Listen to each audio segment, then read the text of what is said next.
Today I'm going to install a handle on this workbench that I just built.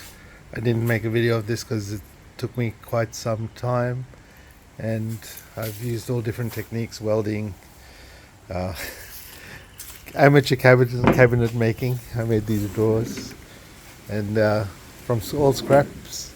Didn't cost me a thing.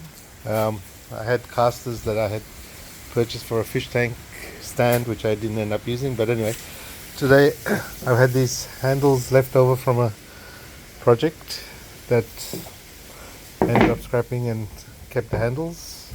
Don't think I paid too much for them, but how do you make sure you get the holes in the right place when you're installing them? This is how I do it.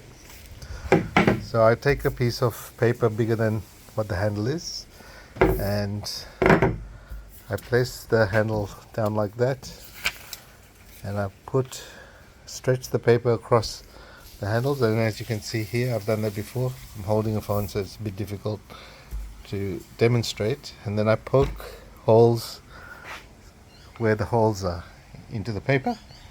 Then I get a scrap piece of wood like this, and I pop the paper where I want it on the wood, and I use a drill like that one there and drill the holes all the way through. Then I test it to make sure the handles fit in the holes that I just made, and this one it does. Then I mark out the center. As you can see, I've got a little dash here and a dash on the drawer.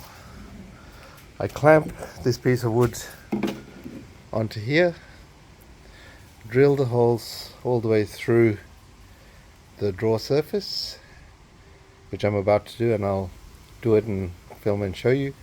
I'll be back in a sec. So there you have it, completed job. Used the template, used that clamped it on the front of the face of the drawer, drilled the two holes, and then screwed it all in, and there you go.